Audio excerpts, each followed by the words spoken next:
Tom stepped into the bright, almost sterile showroom with boots that had seen too many winters and shoulders weighed down by years of quiet struggle.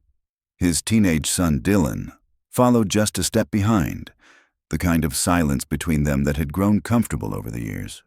In Tom's weathered hand, he held a crumpled envelope, his entire savings, all $4,000, gathered from overtime shifts, missed dinners, and too many sacrifices. They barely had time to look around before a voice cut through the air like broken glass. "We don't sell pickup trucks to anyone without at least $5,000 in cash." The room paused. The words weren't meant to inform, they were meant to wound. Brad stood in a sleek suit, his smirk sharper than the creases in his pressed slacks. Dylan's eyes dropped to the floor, his hands tightening into fists. Tom didn't react outwardly, but the envelope in his hand creaked as his grip hardened. Across the room, a man in a faded baseball cap noticed Jackson. He said nothing, but deep inside, something old and quiet stirred. What none of them knew, not Tom, not Brad, not even Jackson himself, was that they had just stepped into a story already set in motion. One that would change more than just keys and titles. Jackson wandered slowly between rows of shiny trucks, but he wasn't browsing like a buyer. His gait was too careful, almost reverent, like he was moving through a place soaked in memory. He stopped beside a brand new midnight blue pickup, chrome gleaming under the lights. Untouched and unapologetically pristine. He reached out, fingertips brushing the cold steel of the driver's door. He didn't open it, didn't even try. It was a gesture of remembrance, not curiosity. His eyes weren't focused on the vehicle. They were locked somewhere far beyond it, to a time and place wrapped in silence. Behind him, life carried on in static echoes. A phone rang, a chuckle bounced from the coffee station. Brad's voice kept slicing through the showroom, too loud and too rehearsed. But Jackson didn't hear a single word. All he felt was the shape of something lost, something he'd never truly let go. Near the entrance, a young janitor knelt, wiping the floor with slow, deliberate strokes. Jackson paused, not for the mop, but for the boy's hands. They moved with a precision that was oddly familiar, small, focused, almost sacred. For a moment, the world around him vanished. A flash, vivid and brutal, cut through his memory. A boy sat in the passenger seat of a beat-up old pickup, wild-haired, grinning with crumbs on his shirt and joy in his eyes. "Let's go, Dad," he had said, mouth half full of chips. And then, just like that, he was gone. Jackson blinked back into the present as the janitor stood, stretched, and walked away, unaware of the story he had just awakened. Jackson looked down at his own hand, still resting on the door of the pickup. The same model, the same silhouette, but now it was just metal, cold, still, and silent. He sat on a waiting bench, invisible in a place built for transactions. Phones rang, shoes tapped, contracts were signed. But Jackson was somewhere else entirely. His body was present, but his spirit was still parked on an old road with a boy who never got to finish the drive. A voice played over the stillness of his thoughts. "I lost my son in a car accident." He was 17. He smiled with his whole soul. "After that, I stopped feeling anything. I buried myself in numbers, in growth, in market shares and quarterly goals. I built something massive, respected, but somewhere along the way, I forgot why I ever started." Nearby, a family laughed over the delivery of a new truck. Keys changed hands, smiles were exchanged.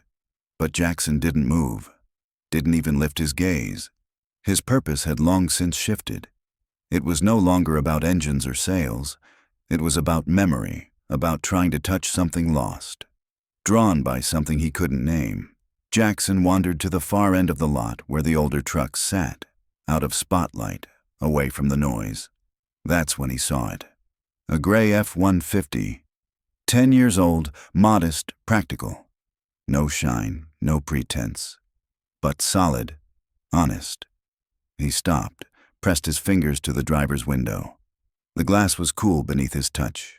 His hand trembled slightly, not from cold, but from memory. The seats inside were worn but clean. The kind of truck someone used every day. The kind you trusted with your life, not just your commute. His reflection stared back. Tired eyes, a quiet, weathered face. For a heartbeat, something pulled tight in his chest. Not quite pain, but the hollow shape of something he used to hold. The truck was metal and rubber, yes, but to him, it felt like the end of a sentence that was never spoken. "Hey there," a soft voice said beside him. "Looking for something in particular?" Jackson turned. A young salesman stood there, no suit, just rolled sleeves and a patient smile. No pressure, just presence. Jackson nodded slowly. "Yeah, looking for a pickup. Nothing flashy, just something reliable, solid." The kid didn't pitch, didn't push, just nodded. "I've got just the thing. Follow me." They walked together past the spotlight trucks, down a quieter aisle. He stopped beside a 2012 F-150. Paint dulled by sun, but the frame stood firm. The tires were steady. The engine, when it started, didn't roar. It hummed, like it knew the road ahead wouldn't need drama, just loyalty. "Single owner," the kid said. "Low miles. She's got history, but she's still strong." Jackson placed his hand on the hood, felt the steady warmth beneath the surface. He didn't say much. He didn't need to. There was something in this moment, in the quiet understanding, the simplicity, that felt like the first breath after being underwater. Not everything broken needs fixing. Some things just need to be held again. There was no polished sales pitch, no scripted enthusiasm. Just a young man who listened. That, in a world spinning too fast, was rare.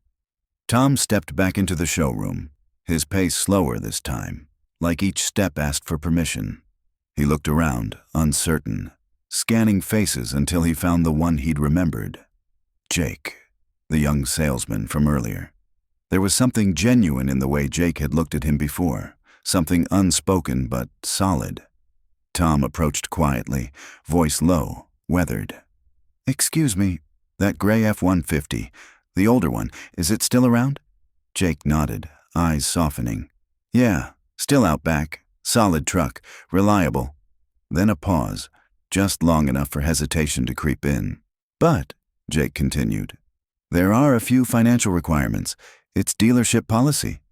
Tom didn't flinch. He didn't need to. This was not new. He reached into his jacket and pulled out the same envelope. The edges were soft, paper worn thin from years of being opened and closed with hope. "I've been saving," he said, his voice a mix of apology and pride. "It's not much, but it's everything I've got." Jake looked at the envelope, then up at Tom's face. There was a stillness in the older man, not just physical, but emotional. This wasn't a customer. This was someone laying down his pride, hoping it would be enough. But before the moment could settle, a sharper voice cut in. Brad. He stepped in between them like a wall of cold steel, arms crossed and smile thin. "You again? I thought I made myself clear. No one's approving a file like yours." Tom's grip on the envelope tightened. His voice stayed steady. "I've saved almost $4,000, he said, quietly but firmly. "I'm not asking for much, just something to help get my son to school." Brad sneered. $4,000? That won't even get you the floor mats." He laughed, loud, empty, dismissive. But this time, no one joined him. Jake looked away. Tom stood still. Dylan, behind his father, said nothing, but his eyes were on the ground, his jaw set. Brad, oblivious to the weight of the moment, pressed further. "What are you teaching him?" Brad smirked, nodding toward Dylan. "How to fail with class." The air in the room shifted. Dylan shrank under the weight of the insult. His shoulders curled in, hoodie pulled tighter. Tom didn't respond. He reached into the envelope, hands now trembling. Small bills slipped free, creased from years of use, not neglect. One fluttered to the floor. Brad glanced at it, then scoffed. "Might want to keep that for gas, if you ever get a truck." Still, no one moved.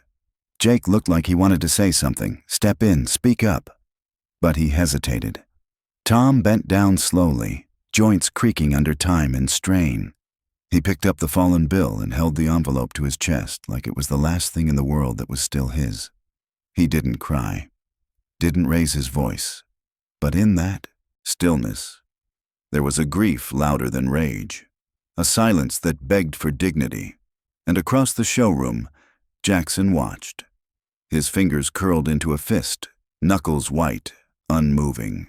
His face unreadable, but his eyes were sharp, locked onto Brad with the quiet fire of a man who had seen too much and had swallowed it all for too long. Jake finally stepped forward. "Let me talk to my manager," he said, voice softer than before. "Maybe there's a way to work out a payment plan." Tom nodded, a small, tired motion of gratitude. But Brad stepped in again, cutting him off. "No need," he barked. "No one's approving this guy. End of story." Jake frowned. "Still, I said no." The finality in Brad's voice hit like a slammed door. He reached for the folder in Jake's hands, yanked it without warning, and tore it straight down the center. The sound split the air. He tossed the shredded papers into the trash like it was a napkin, not a man's dream. "Try a place that sells hope," Brad muttered. "We sell trucks." The silence that followed was suffocating. Tom didn't move. Dylan didn't look up. Jake stood frozen, fists at his sides. And Jackson still hadn't blinked. Tom walked slowly toward the trash can. He bent again, knees popping under the strain of life lived without shortcuts. He didn't rush, didn't speak, just gathered the torn pieces of his hope like they were worth something because to him, they still were. Dylan tugged his sleeve. "Dad, let's just go, please." Tom looked at his son, eyes tired, then nodded. They turned for the door. From across the room, Jackson moved. Just one step, then another. Still no words. But his presence filled the space with tension, the kind that trembles before lightning breaks. He walked to Jake and stood close. His voice was low, barely more than breath. "That gray F-150 out back," he said. 2012, right? Still available?" Jake blinked, surprised. "Yeah, it's still there. Engine's strong. A few cosmetic things, but it's a good truck." Jackson nodded, slow and deliberate. "Good." He didn't ask the price. Didn't haggle. His eyes never left the door where Tom and Dylan had vanished, and for the first time since stepping foot in that dealership, Jackson was no longer a man lost in memory. He was a man stepping into the present, ready to act. Tom was nearly at the exit when a voice, steady and low, called after him. "I think that pickup out back might be for you." Tom turned, confusion mixing with disbelief. He looked at Dylan, then back at the man in the cap. "I don't know if I've got enough," Tom said. His voice cracked under the weight of too many disappointments. Jackson nodded once, quiet but sure, like he understood in a way most people never could. "It doesn't hurt to look," Jackson said, his voice calm, almost a whisper carried by the wind. "Sometimes it's not about finding the right truck. Sometimes the right truck finds you." Tom hesitated. The weight of disappointment lingered heavy on his shoulders. But then, Dylan spoke for the first time in what felt like forever, his voice hopeful but gentle. "Can we, Dad? Just look?" Tom didn't answer with words. He just nodded, and somehow, that simple motion carried more hope than he'd shown all day. And so the three of them, a grieving stranger, a father with cracked dreams, and a son with a quiet wish, started walking toward the back lot. It wasn't just about vehicles anymore. It was about something waiting in the dust that might resemble redemption. Their footsteps were slow, unsure, but lighter, like a burden had quietly begun to lift. The afternoon sun stretched over the used truck row, casting long shadows, as if each vehicle held not just parts and power, but stories. Stories of work, of life, of memories that stuck to the upholstery long after the engine cooled. Inside the showroom, Brad leaned against the counter, arms crossed, face twisted in cynical amusement. Watching them, he scoffed loud enough for others to hear. Only a fool gives away a truck. But Jackson didn't stop. He didn't turn. His voice, however, reached back with precision. "Some people need a truck," he said. "Others need to remember how to be human." The room inside froze. Laughter faded. Even the air stilled, as if truth had slipped through the cracks in the walls and reminded everyone to listen. Outside, the three figures moved deeper into the lot, toward something worn, but waiting. They stopped in front of the gray F-150. Parked slightly crooked, its tires hugged a patch of gravel and dust. There was a small dent near the front fender, the kind earned through years, not accidents. The paint was dull, but honest. This truck didn't shout. It simply waited. Tom stepped forward, slowly. His fingers brushed the door's edge, feeling the grit beneath the surface. The texture brought him back, not just to a truck, but to a life once filled with early mornings, tired smiles, and muddy boots. "It's just like the one I had," he murmured, voice thick with memory. Same color, same body, before the engine gave out. Dylan stood next to him, watching his father not with confusion, but understanding. Tom's hand rested gently on the steel, like a memory he hadn't touched in years had suddenly returned. Then Dylan opened the driver's door and climbed in. The seat creaked under his weight. He gripped the steering wheel like it meant something, and for the first time, he smiled, just slightly. Tom stared, stunned, silent. He hadn't seen his son smile like that in a long time. A few feet away, Jackson stepped aside and pulled out his phone. His voice was soft, just loud enough for the wind to carry. "Start the paperwork on the gray F-150, he said.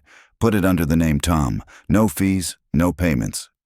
A beat of silence passed, and don't tell him, not until the keys are in his hand. The person on the other end responded with nothing more than, "Yes, sir," and the call ended. Jackson's eyes drifted back toward the truck. Dylan was adjusting the mirror, laughing softly to himself like he'd just stepped into a dream he didn't know he had. Tom didn't know what was happening, but Jackson did. And soon, so would everyone else. Jake came jogging across the lot, face flushed, breath short, expression lit with disbelief and quiet awe. "Mr. Jackson, Tom's crying," he said, stunned. Jackson didn't look away from the truck. Jake added softer now. "He said he's never owned a car where all the windows were intact." Jackson's brow furrowed just slightly. Not out of surprise, but from a deeper ache. The kind that comes when another man's pain echoes your own. In the truck, Tom sat with both hands on the wheel, shoulders trembling. Silent, overwhelmed. Dylan didn't speak. He just watched his father, eyes wide, not fully understanding but knowing this mattered. Jake stood quietly beside Jackson. "I've sold cars for a few years," he said.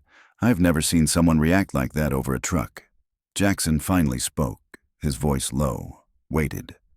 "Sometimes it's not just about the truck," he said, eyes still on Tom. "It's about what it lets a man feel again." From the showroom, Brad came storming out. Irritation painted across his face. His steps were sharp, clipped with authority. "What's going on out here?" he barked. Jake said nothing. Brad's eyes scanned the lot until they found Tom, still sitting in the F-150. He scoffed again.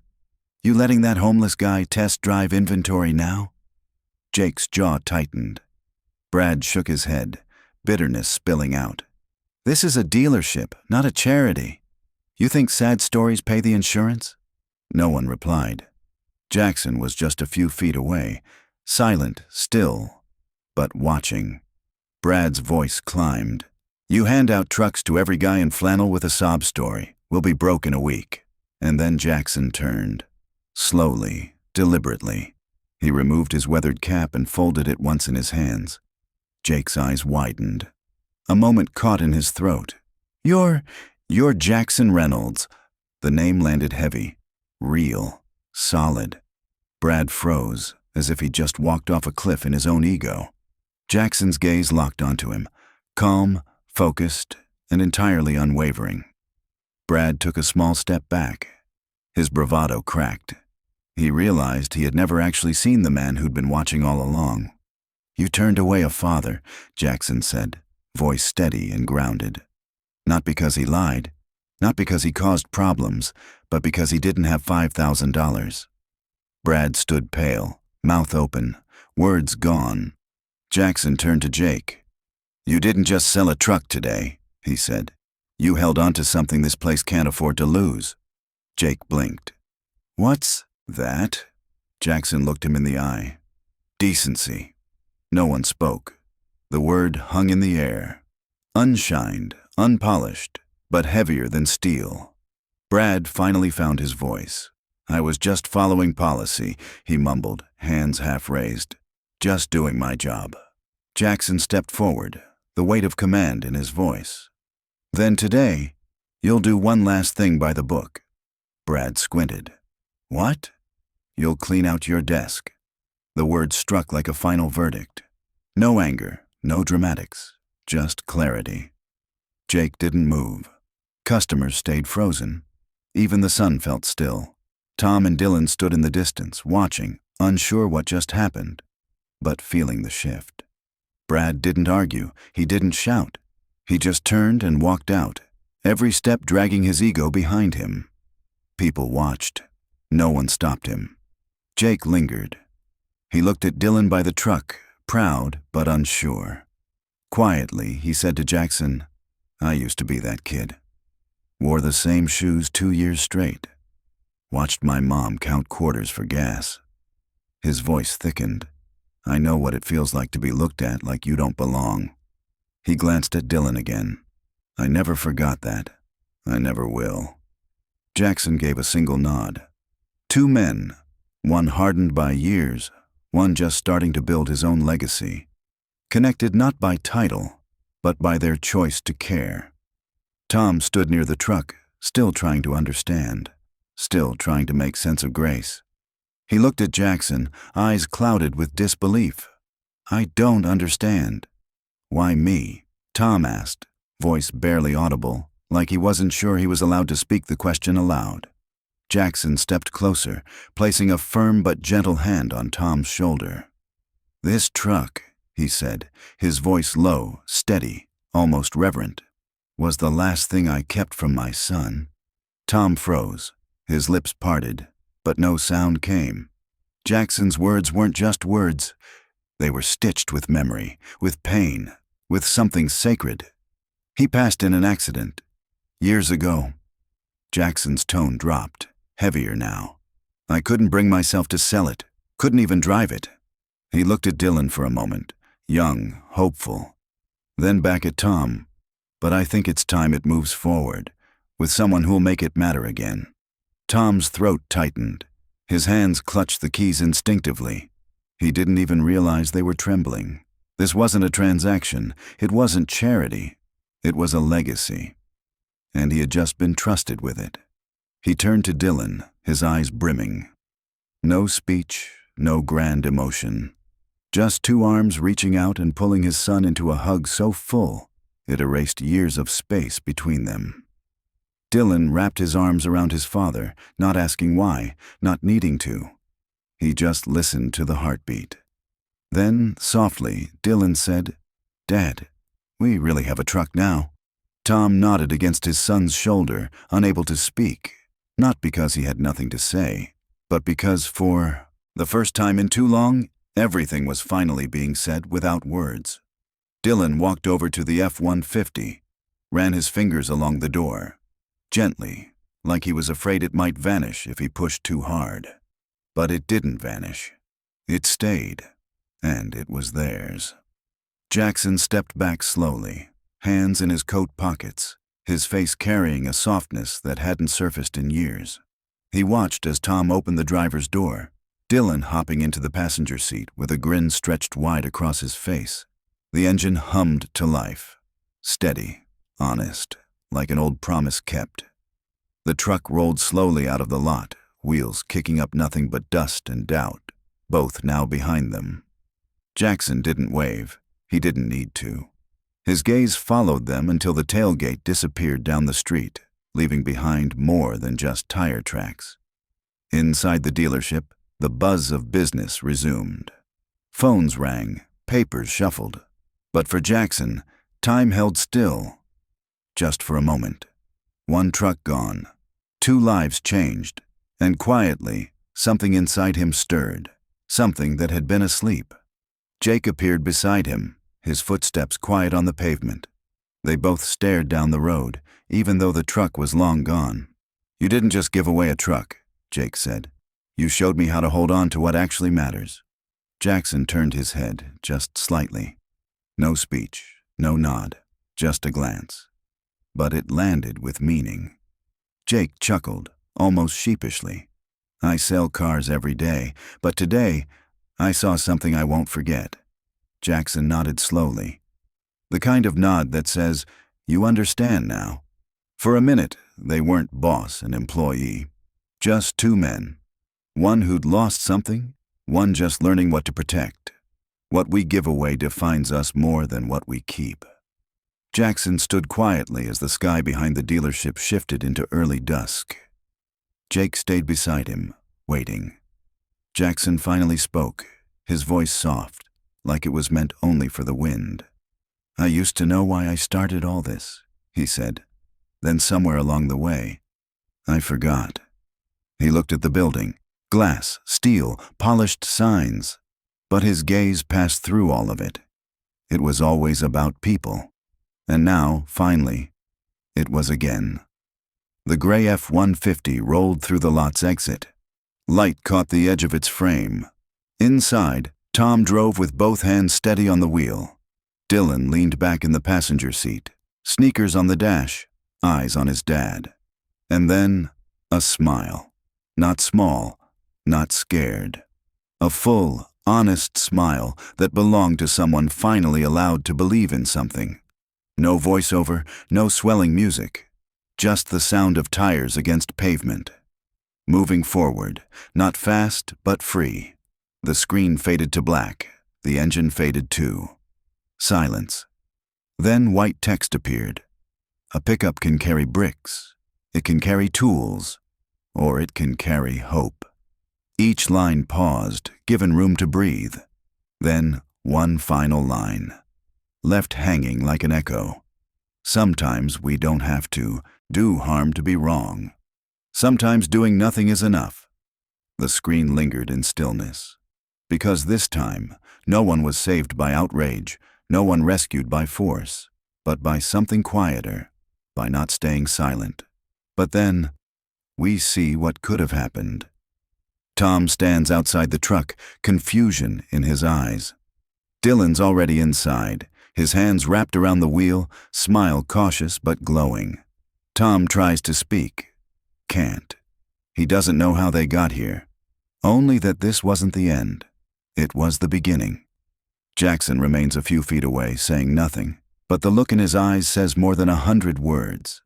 Jake steps out from the building with a folder tucked under one arm. He hands it to Tom. "Here," he says. "It's all yours. Title's clean, registered, nothing to worry about." Tom takes it like it might vanish. He opens the folder.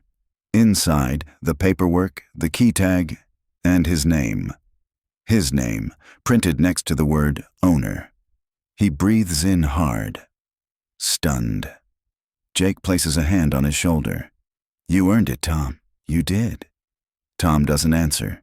He just keeps staring at the pages, not because he doubts them, but because for the first time in years, he finally believes them.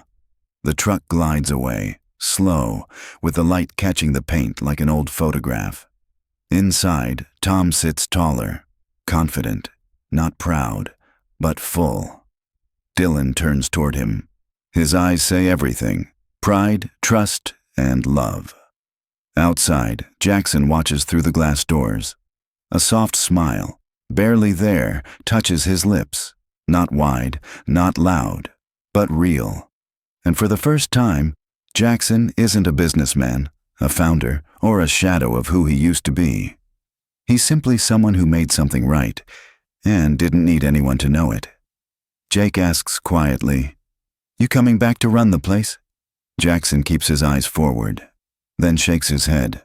"I already handed it over," he says. "Not to the best closer, not to the top earner." He looks at Jake. "To someone who remembers what this place is really for." Jake blinks, stunned. Jackson's hand rests briefly on his shoulder. "Keep it human," he says. "The rest will follow." And just like that, a title passed. Not by contract, but by conviction. No ribbon, no announcement. Just one simple truth handed from one heart to another. Then one question lingers. In silence. Which version would you choose? Would you speak up? Would you stay silent? Because sometimes the real story begins after the credits.